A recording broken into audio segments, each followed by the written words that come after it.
Welcome back. In an exclusive conversation, Shereen Bhan quizzed KV Kamath on regulations in the banking and financial sector to keep pace with innovation. She also asked him his views on allowing corporates into the banking sector. Listen in. Speaking about regulation and regulation keeping pace with innovation, and specifically as far as the banking sector is concerned, two questions, sir, as we look at the next 25 years.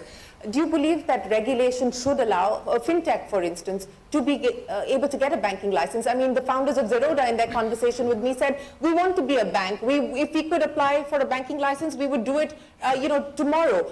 Do you believe that that should be something that we consider as we go forward? And two, allowing corporates into the banking sector. This has been much debated, much talked about, much asked for as well. Do you believe that the time has come to perhaps consider that possibility? See, we need to understand this whole question from the perspective of the regulator. A regulator, primary purpose on the banking front is safety of deposits.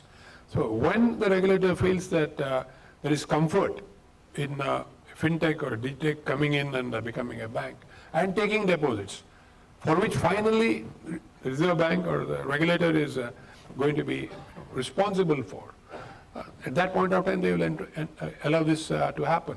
So clearly it's a transitionary process. So as that confidence builds up, that change will happen. So what does your gut tell you? I mean, if you were to take that call today, I think, on the back of what you're seeing? To be very frank, it needs a little more time, because I am seeing signs of rash behavior.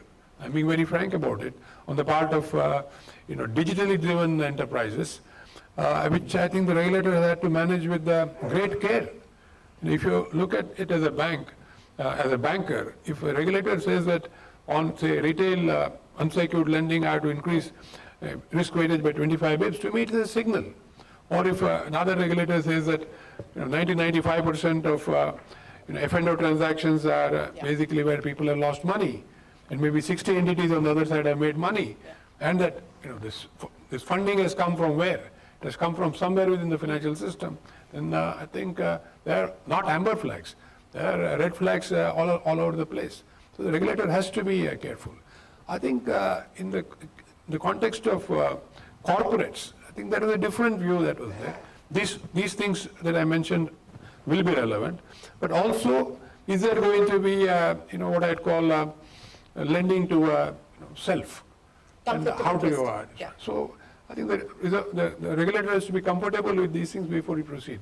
But to me, the first step is bulking up of existing players. She also, asked him if there was a need for privatization of PSU banks. Listen in. Is there room for privatization of banks over the next 25 years? Do you believe that there is political will or political capital, even though we've got the legislation, in place? Do you believe that there is political will or political capital? I don't want to go down the route at all.